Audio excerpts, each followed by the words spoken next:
Hey everyone, thank you for joining episode 3 of Next Play. I'm Judy Jackson. And I'm Kendall Vickers. And just retired from the NFL, and he is our special guest today. Welcome, Pharoh. Appreciate it. Thanks for having me. Yes, absolutely. So today we're going to talk about the market and what to expect for next year. Kind of going over what happened this year. And Pharoh is here to talk about, he does dabble in real estate.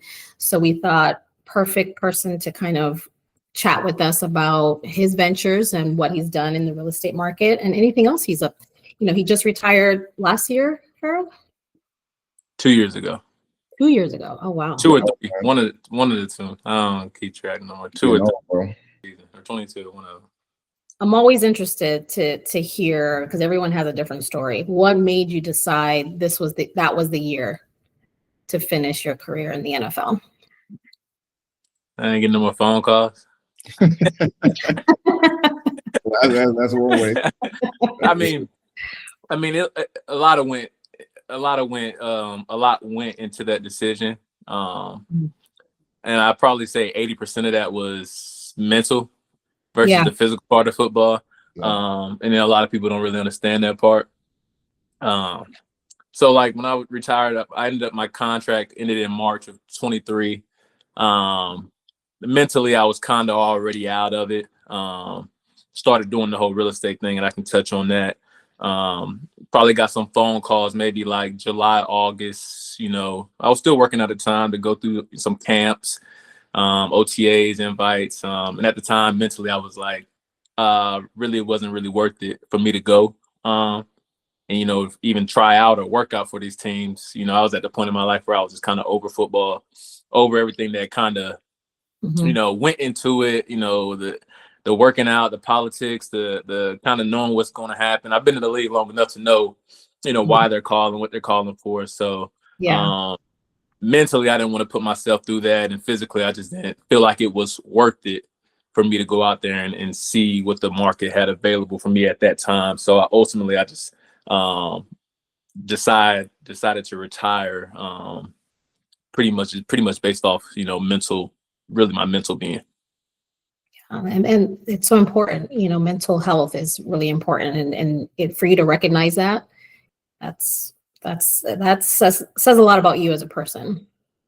Yeah, okay. I know we talked about this. Me and you talk, we've been close for a while, and we just talk about like the grind of it. Like you said, mentally, it's kind of tough going in, especially when you're towards the end of your career and you kind of don't really know what it is, for the future. You were drafted. You were drafted 4th round. Yeah. And you were on your rookie contract with the Rams, and early on in your career, you kind of knew you were going to be in LA. And most draftees kind of know where they're going to be at.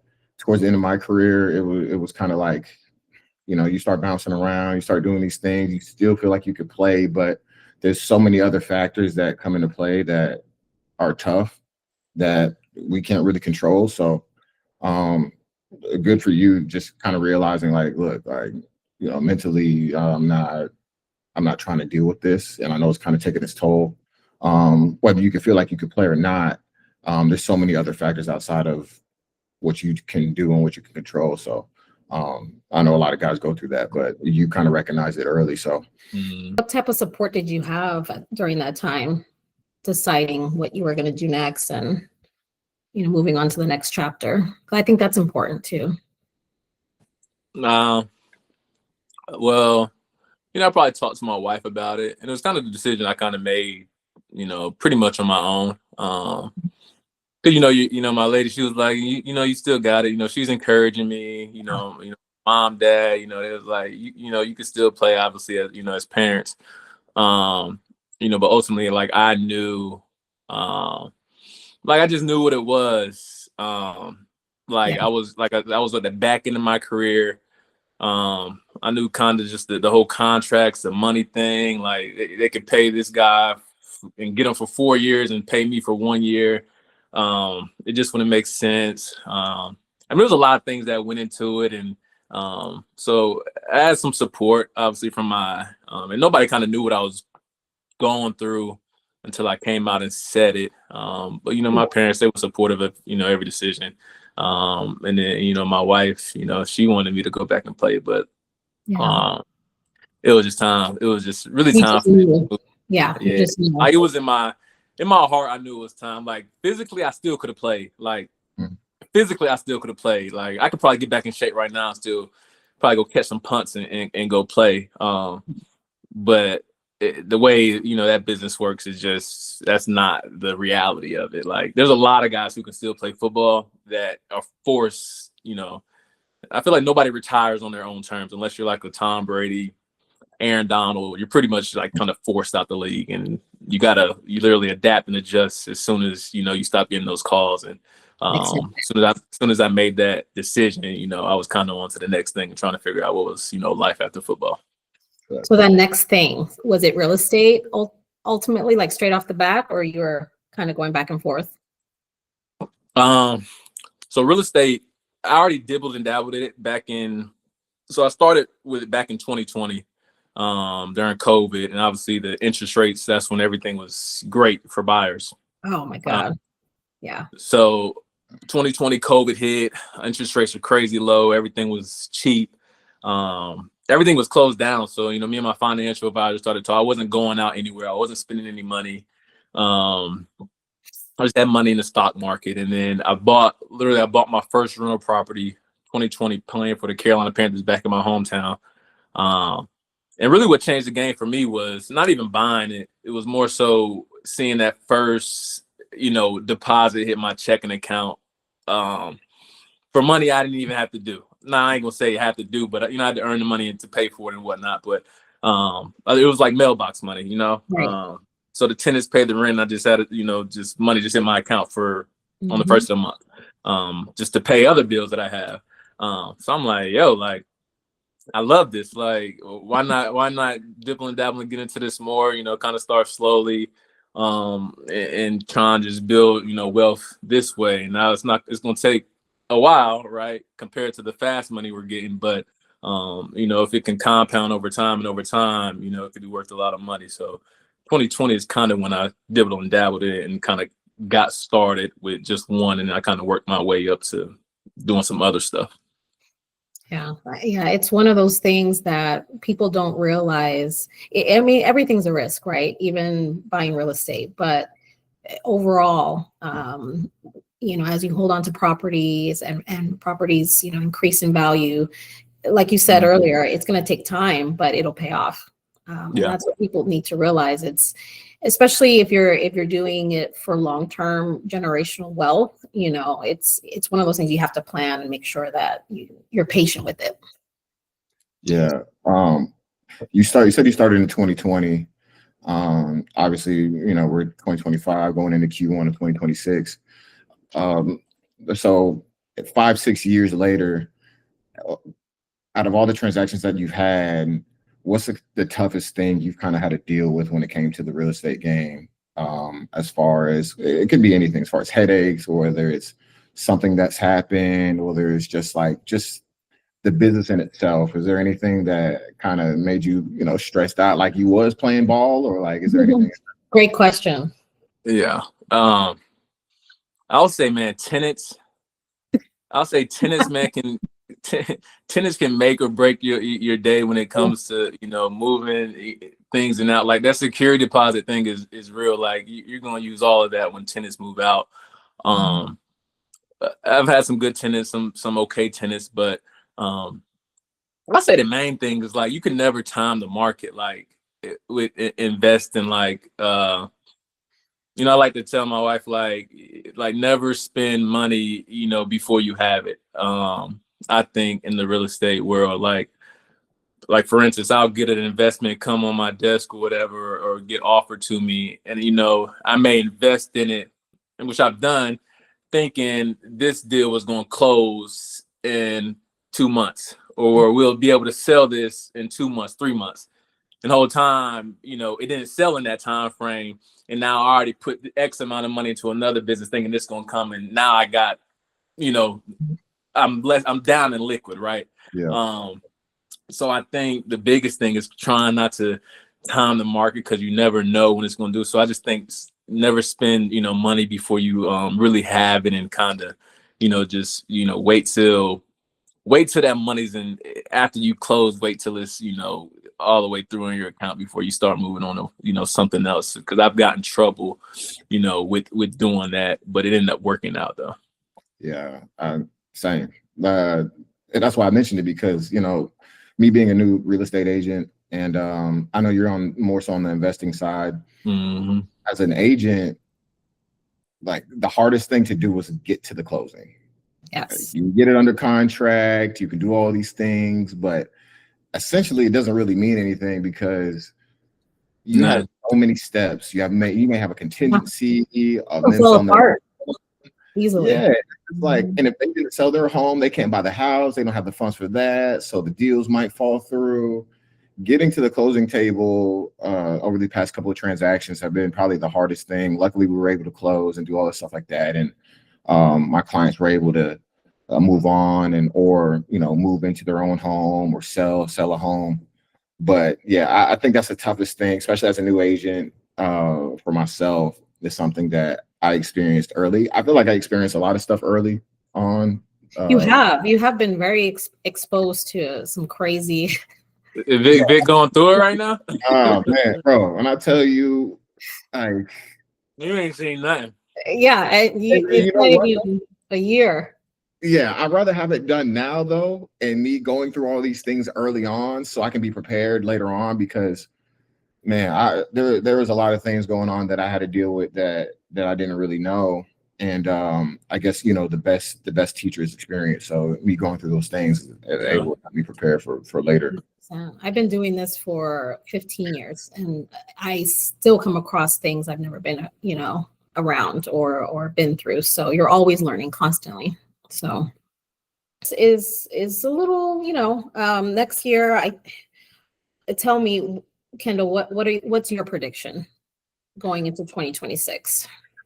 Well, people ask me all the time, and they're like, "Hey, what are the rates going to do? What are the rates going to do?" Yeah. I was like, "Look, if y'all expecting it to go down to the COVID rates, look, I would be lying like hell telling you. Don't hold your breath. Yeah. Don't do it. I do expect rates to go down a little bit, but when I say a little bit, I don't really know. When I bought my house 2 years ago, rates jumped up like 2%, like before I locked in my rate, and it was crazy. And luckily, me and Pharoh were blessed enough to be able to play be in a profession that offered us a substantial amount of money in a short period of time. So we had it, but I can only imagine for people that are, not necessarily living check to check, but they're getting their payments out in a span of 365 days rather than just 6 months. So, but I do expect the rates to go down a little bit. I don't expect them to go down substantially. I think people are also waiting for 2026 to see what's going to happen. I do have some listings that I'll be putting up here in the next probably month or so that, it's the same thing. They wanted to wait till the new year. And I think people are going to start slowly coming out and just getting used to the new norm. And I think that's one of the things that people got to realize, is that in every era, whether it's 10, 15 years, we're always adjusting to a certain point in time. Like the cost of the dollar is always going to change. Yeah. And those are some of the things I think we're just getting used to at this point. Yeah. And history repeats itself. I think, we've been through this before, where the rates are actually back in 2003. No, I'm sorry. Like in the 90s, it was around 13%. So, I mean, it's been higher before. Short version for me, 2026, I think it's gonna look like it's a reset for all of us. I think, it was such a boom then that this year we kind of had to balance everything out. This 2026, I think, is going to be a reset year for us. So it's not going to crash. It's not, it's not going to be a crazy boom. In translation, I think it's going to be more normal, more negotiable, but still not cheap. Do you think that because buyers kind of have the ball in their hand, right? Especially in Florida. I know if a buyer comes to the table and he wants something, that he or she wants something, they'll probably get it.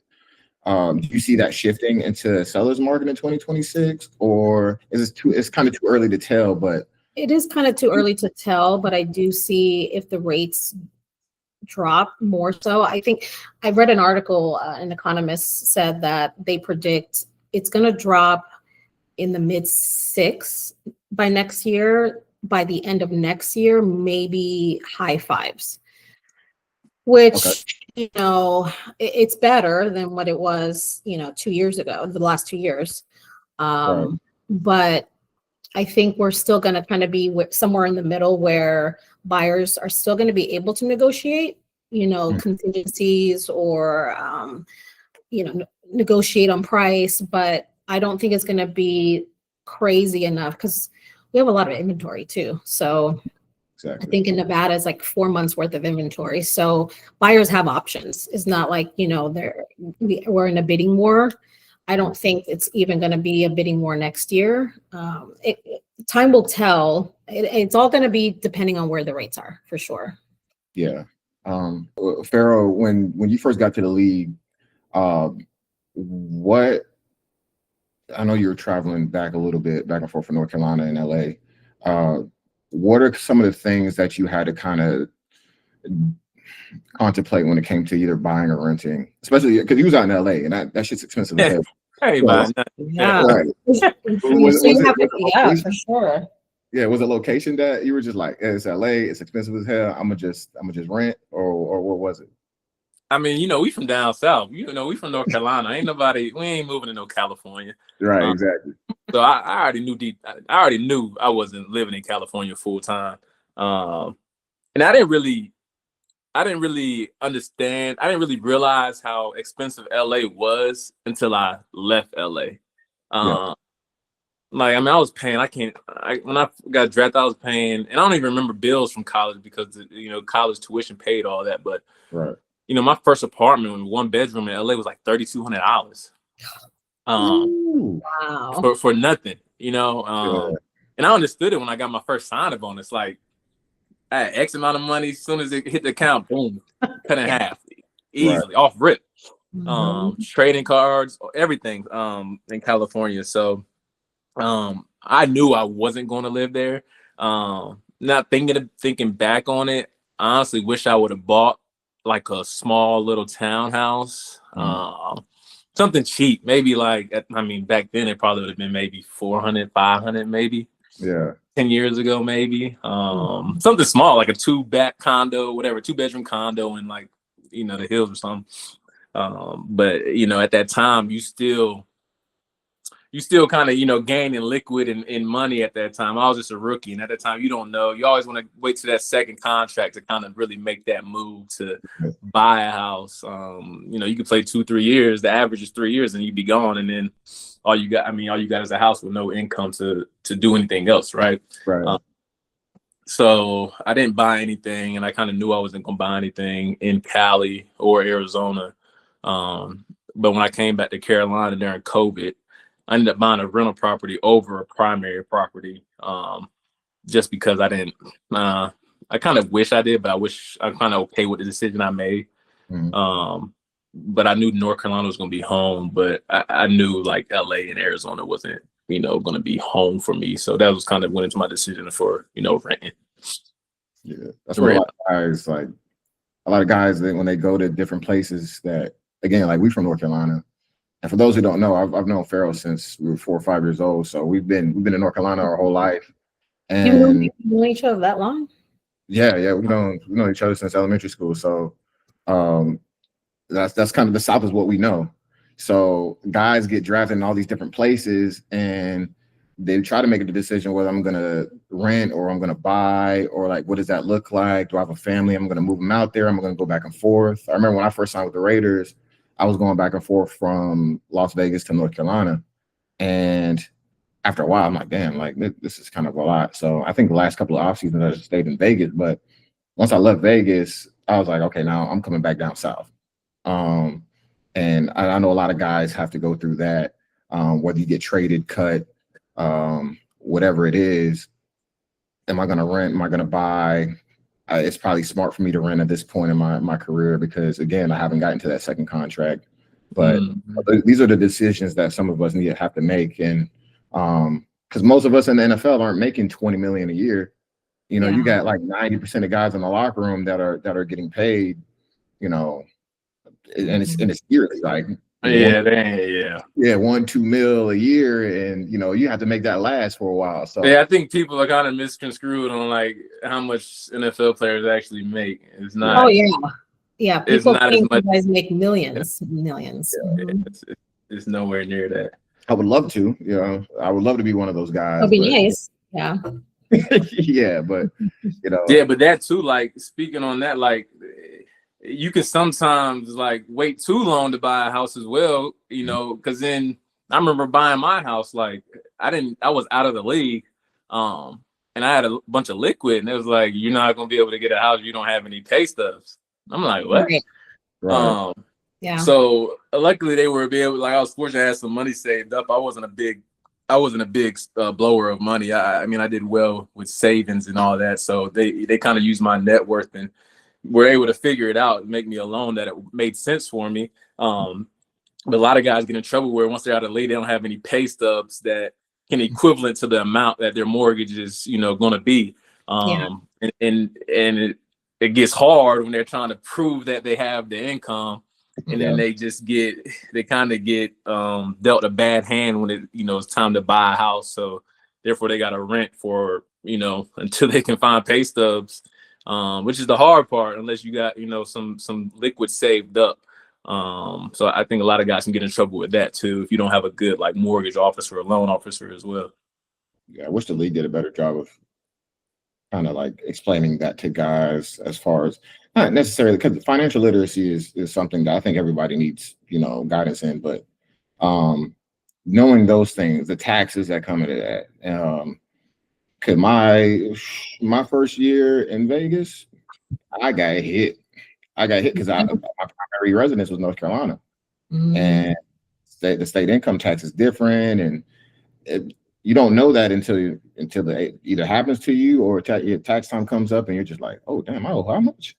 Isn't that the job of your advisor to let you kind of go, guide you through all that to give you a head up? Yeah, it is, but like, well, for me, I didn't have an advisor until after my first year, and by that point, I didn't trust anybody, like I didn't trust anybody with my money. I heard all the horror stories about a financial advisor and what they could possibly do to, celebrities, professional athletes. Yeah. So many horror stories. So I wanted to really do the vetting process after the season while I was focused, to actually go in and be like, okay, who do I really want to go with? Who do I trust? And luckily I had a D-line coach, Rod Marinelli, who we used to always talk about just, he's like, get you a couple financial advisors, make them compete against each other. Do that. Like, we used to always talk about just stuff outside of football that was super helpful. And I think that's our focus, Pharoh, for what we're doing, Kendall and I and the rest of the team, is we want to educate athletes, and no matter what the sport is, at a young age, how to utilize the money you're getting, to start young, to start now, not wait until, you're done after playing the league. And I'm interested to hear from you, knowing what we're trying to accomplish. What do you think is important for us to know once we get in front of these athletes? We want to make sure, obviously they have financial advisors, but it's always good to have that one person if they're interested in real estate. How can we enforce to start young and not wait to dabble into real estate? That's a good question. I mean, honestly, I think it has to come from that person, you're dealing with. Like, y'all can go talk and, go to, teams and tell them, how this can do this and how you can invest in this and grow to that. But I think if it's not the right person, I think it might go in one ear and out the other. There's so many different personalities in a locker room. Like you got guys on P Squad who might go buy $50,000 worth of jewelry. Oh yeah. Right. Like, cars. I'm not saying it's not okay. Go have fun, splurge on yourself. But for sure. Like, it's only like maybe a select few of guys will really, want to, learn that type of thing as far as investing, and I think it's because a lot of guys, even myself, I thought going into, I was like, I'm going to play 10 years, I'm going to make all this money, gold jacket, whatever, they got me up out of there. Right. And I knew as soon as I got released one time, that's all it took, one time to get released. I was like, okay, I need to figure out a backup plan. And that was after I literally made the Pro Bowl, and after that I got released. I'm like, okay, let me start thinking of a backup plan, because I know how this league, it can get, it can get a little dirty. So I started looking into year 3, year 4, and then I finally made a move year 5. But I just think it'll come from their financial advisor, maybe their parents. They root some, good discipline in them, growing up, and realize like that money is like I said, me and Kendall, we're really like living through it now. And it's like, we was having this conversation, like people may thought I was rich, or like, I've never been rich. Like, I made a good amount of money in a short time, but, I've never, I can show you, I can go around the corner and show you, $5-10 million cribs. Like those people are rich. And that's the, I'm trying to work towards that. But, I think that person that you're talking to just really has to understand, like, let me, invest this money versus do 50K in a rental property, turn that 50K to 250K in whatever 10 years versus spending $50,000 on a Cuban chain that'll look good in the club, look good for girls. And if you can do both, go for it. Sure. But you can look good. Yeah, you can do both. Do it, because I did it. I bought a Cuban and I did rental. So I'm more of real estate than jewelry. But as long as there's like a good balance, like, hey, every time I buy a nice whatever Cuban, let me put another 25 into a rental property. So kind of make sure there's just a balanced plan to it, or other words, it's gonna be a disaster. And then long before you know it, you'll be out of the league in 3-4 years. You might get injured, and then now you wondering, where's this money at? And it's all in some earrings or a chain or whatever it may be. So as long as you got your priorities straight, you should be fine. But I think it just takes the right mindset of a guy to really, hinder that. What y'all are trying to say is kind of what, my thoughts on it. And I think it's so important for Kendall as an agent. He has a platform because he's been in the league. So what better person to gain the trust, because it sounds like trust and relationships are really important to gain, the understanding of these athletes, to make sure. I mean, Kendall, like I said, he's been in the league and he understands what it takes. So coming from him versus coming from me may be a little different for some. Because I worked with a lot of athletes, and it's taking relationships, me nurturing those for them to really trust me, and I think that's important, like you said. Yeah, because I feel like my journey is a little different than Pharoh's, because again, I was an undrafted guy. Pharoh, I thought should have been drafted at least in the second round, but that's another story for another day. Yeah, that's another story. Yeah, that's great. That's what I knew. Right. Yeah, it's like, okay, y'all doing it like that, all right. But I've been through it all. Like, I've been cut, I've been released, I've had to go to other leagues to play, I've started games in the league. I've literally done everything. I've had a 20-year career in like a span of like 7 years. Like, I've done everything. And I've seen guys come in and out. And luckily, I was able to align myself with a lot of people that had a lot of the same interests that I had. A lot of people that are investing. We're going to have somebody out later on the next couple of shows come speak to us about that. But I just talked to guys who didn't only, like you said, just go to the club, party, drink, women, all the things that, you know, you can get caught up in. But the people that are actually doing stuff outside of football that's going to earn them more money, that's going to make them more money when you have 50 years for the rest of your life to live after you're done playing, Yeah. 50, 60 plus years. So those are the people that I was trying to communicate with and try to build relationships with. And that seems to be kind of like the recipe for success after you're done playing. Yeah. And it's hard. It's hard to find like-minded people. So Yeah. and it ain't easy to make money out here. I mean, in this economy, and like margins are thin, dog. Like they're very thin. So like you kind of got to be smart and selective with everything that's going on, or you know, it can go south real quick. Yeah, for sure. So as a buyer, you know, what to expect next year? Kendall, what's your take? As a buyer, it's well, so again, I'm in the Tennessee and in the Florida market. Nashville's booming. Booming. People are moving to Nashville. It seems like at a crazy pace. I don't know how they're going to keep up with it. I know homes in Nashville, I don't want to say there's a shortage, but people are moving there so frequently that, you know, they got to build at even faster pace. So Nashville's booming. Florida, Tampa, as far as buyers, it's doing well. It kind of slowed down towards the end of the year. I know it's because of the holidays, stuff like that. But I mean, I'm not in Tampa, but I had a closing last week. So I guess it just depends on, you know, what market you're in. Yeah. But I think buyers that are coming to Tampa, I think they're in a sweet spot for here. You know, it's not expensive like Miami.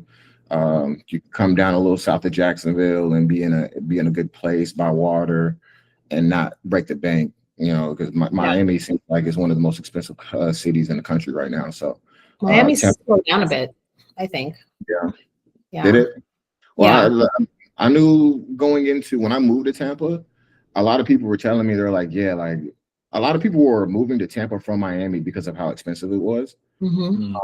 And I couldn't imagine right now. Just like an East Coast LA. Yeah, exactly. You know how expensive it is. I know Vegas probably slowed down a little bit. I'm sure they have. Yeah, median price right now it dropped since October of last year. October of last year was around 485. Now it's dropped to 475. But the good thing is values have held strong, which is a good sign that it's not going to crash. But you know, we have a lot of inventory. We just don't have the buyers executing yet. And to your point, it's the holidays right now. But next year, I think nationwide, it's still going to be somewhere in the middle where it's not a buyer's market, it's not a seller's market, but buyers have the advantage to negotiate on price because there's so much inventory on the market, and sellers, you know, want to obviously get their home sold, so they're going to have. For sellers, it's going to be one of those things. They're still going to have to, you know, give rather than take type of thing. So yeah, sure. Yeah, well, I mean, we dealt with that in Knoxville. I had a client that's, you know, selling homes that, you know, I mean, they're a builder, so they're having to give concessions, stuff like that. And I mean, that, and buyers, they can ask for them, and they can request concessions. They can ask for you know, builder costs and closing costs, stuff like that. So I think if you're going to buy in today's market right now, I still think it's a decent time to buy, just because it's a perfect time to buy. Yeah. So people ask me all the time, I was like, I don't want to buy, I want to wait till rates go down. I was like, you can refinance. The worst time to buy. Yeah, that's when, you know, people are going to start buying, and at that point you don't have any room for negotiations because that's when the investors are coming and it's over with. Oh yeah. They better buy. It's a buyer's market for sure. Like you can get $1 million house for probably $920, $930 if you want, really. Easily. Especially depending where. Yeah, but the rates are just Where are you located, Pharoh? I'm in Charlotte, North Carolina. Okay. I'm in Charlotte. Charlotte's booming too, though. Yeah. Charlotte's crazy. I thought about getting my North Carolina license, but I was just like, that's too much. Yeah, I was on Realtor last night. I mean, it's $1 million homes that are just shouldn't be $1 million, but just because of the area they're in and the school district, I mean, it's getting crazy out here. Have you thought about getting your license? Who, me? Yeah. Nah. No? It's crossed my mind. It's crossed my mind, but I haven't really fully committed to be like, let me go be I kind of like the investing side right now. Yeah. You know. So other than residential, have you thought about investing in other real estate assets like commercial, hotels? Yeah, so I do. I'm big in like crowdfunding deals, private equity crowdfunding deals, where you got to invest, a minimum amount of money. I'm sure you heard of them. Yeah. So I probably have 3 of those going right now. So one of them's industrial. I think it's a big warehouse somewhere in Michigan, and then the other one, I guess, is residential, but it's an apartment complex somewhere up north, I think Wisconsin maybe, and then like a big Airbnb portfolio. You kind of get quarterly dividends or annual payouts, and those are usually 3-year holds or 4-year, 3 to 5-year holds. Yeah. So a lot of those I did when I was still playing, right, when I had a good amount of cash. And I figured, hey, I'm on my way out of the league. I know it. So let me, put this in year 6, maybe 5, 6. And then, by the time 3, 5 years comes, I'll exit on those. Then I'll have a safety balance to land on if liquid is just tied up, 3 years after I'm done. But I know I have this safety plan, covered. Yeah. That's the great thing about those. It's still getting, quarterly dividends, sometimes monthly, or just little thing. If they sell an Airbnb, you kind of get a profit. So those are the kind of other things I've dabbled in, as far as just residential and then fix and flips. But those are kind of the 2 main things I've done. That's awesome. Now, who introduced you to these type of transactions? The crowdfunding stuff.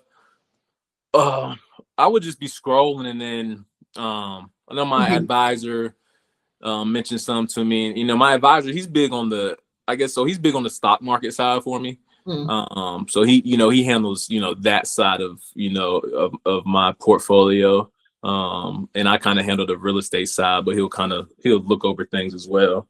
But I'll be scrolling, and then certain things just pop up on your timeline that you follow or that you're typing in. So one of the sites I use is I've done some stuff with, it's called Realty Mogul. Realty Mogul. Yeah, and they'll have 3 or 4 maybe different investments. Say, hey, here's the whatever $50,000 minimum investment. They'll explain the deal. You can get on the call with one of the sales guy, and he'll kind of walk you through it. And so I found it that way. And the same one with the other Airbnb portfolios. Like, they would just pop up. Like, as soon as I just started like investing, and like in real estate, everything around me just became, real estate investing. And it's crazy how everything works. So I would do my research on these companies and invest money and kind of go from there. I love it. Yeah, I know you said you live in Charlotte now. How was that home buying process for you when it came to just, finding a home that you see yourself being in long term? It was tough. I ain't gonna lie. Like, buying a home that you're gonna actually like be in, and I don't even say it was tough for me. It was tough dealing with my wife. It's like Lene, because ultimately, I'll cut this out. she gonna be the one picking the house. Like, married folks know, you just paying it. Listen, happy wife, happy life. Yeah, yeah. We paying for the man cave in the garage. That's about it. Yeah, that's it. I'm a simple man. I don't need. Give me a TV, right, a bed, and you're good. A golf course down the street. I'm good. But it was, we went to like 3, 4 different homes. There were times where I was like, hey, this is a nice house. And then she'd be like, nah, it's too, cookie cutter. Like, all the houses look the same. So I'm like, all right, it's dead. Or like, this bathroom's not nice enough. Like, it's dead. So you guys had opposite. Yeah. So we ended up going and finding a new build, a new community that was doing new builds. and we got in early enough where we could, I guess, design, not the layout, but pick everything in the house, right? From the paint color to the floor color, the kitchen. So we literally picked out she picked out everything. Yeah, no, you did not pick out everything. Yeah.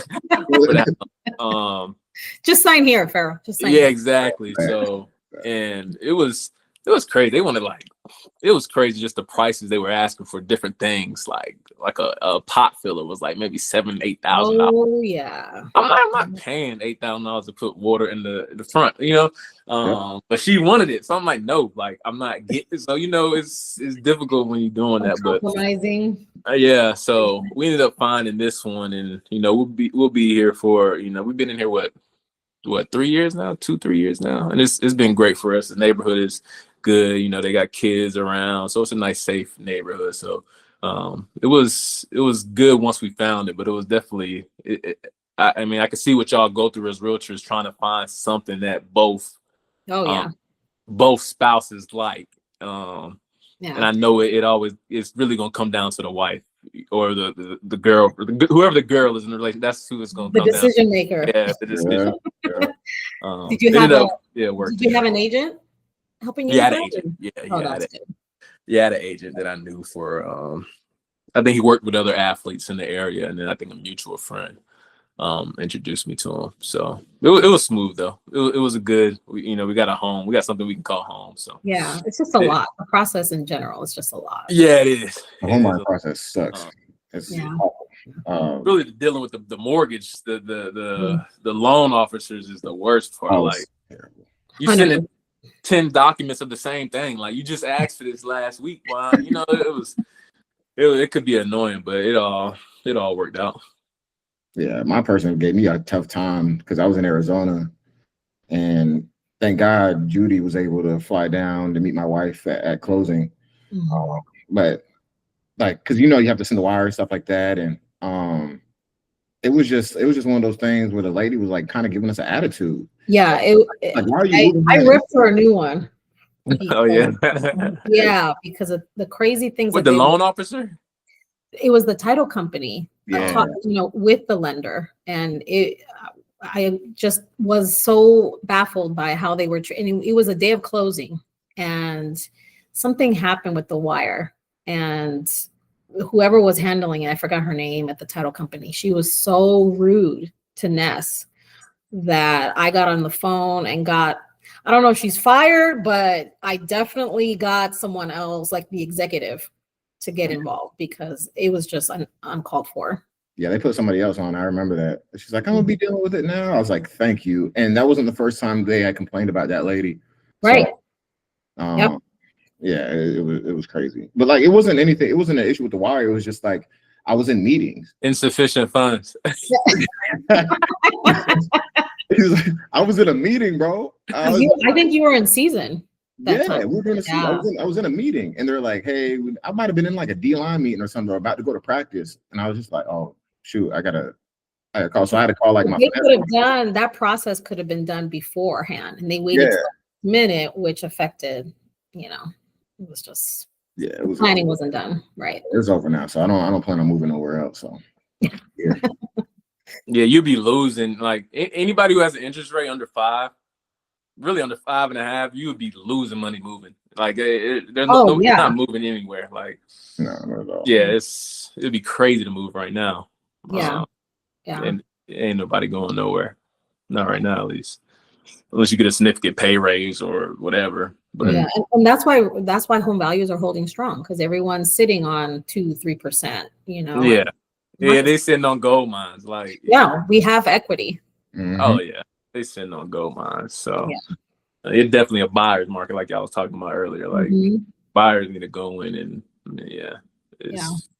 Thanks, Pharoh, so much for joining us. We appreciate your time, and I know it was the last minute, so thank you. All right, guys, it's the 3rd episode. You got the 3rd version of Kendall's Crash Out for December. I just wanted to talk about the new year and the holidays and what it's like to kind of go through this as a new dad. And I was fortunate enough to be a part of some nonprofits for the month of December. And I just kind of wanted to talk about how this is kind of the season where, you know, giving is actually important to, you know, your loved ones and your friends and the people that you really care about in your life. You know, you don't have to wait till December. You don't have to wait till the New Year's to do all this stuff, but being around your loved ones and being around the people that, you know, put you in a position to where you are, because nobody can do it by themselves, is something that I feel like people shouldn't take for granted. I know I won't take for granted. I have a great support system. I have people in my corners, Pharoh being one of them, that, you know, has been in my corner since day one. He's literally seen my trials and tribulations. Me trying to get into the NFL, me being out of the NFL, trying to get back into it. And now that we have families, now that we have wives and kids and stuff like that, to kind of share that experiences, I think it was an important time to share that to the people, and to kind of continue that going into 2026, because we can lose sight sometimes at the important things in life. And I think you know, during these times, we can really sit down and really evaluate the things that make us, you know, happy and that are important for us. So thanks, guys, for tuning in to Next Play. Thanks, Pharoh, for joining us this week. We'll be here every 2 weeks. We'll have guests on. We'll talk about all things real estate. We'll talk athletes and their transition from football into real estate. And hit the subscribe button, hit the follow button, follow us on social media. Thank you guys for listening, and we'll see you in 2 weeks. Thanks, guys. Bye, guys. Thank you.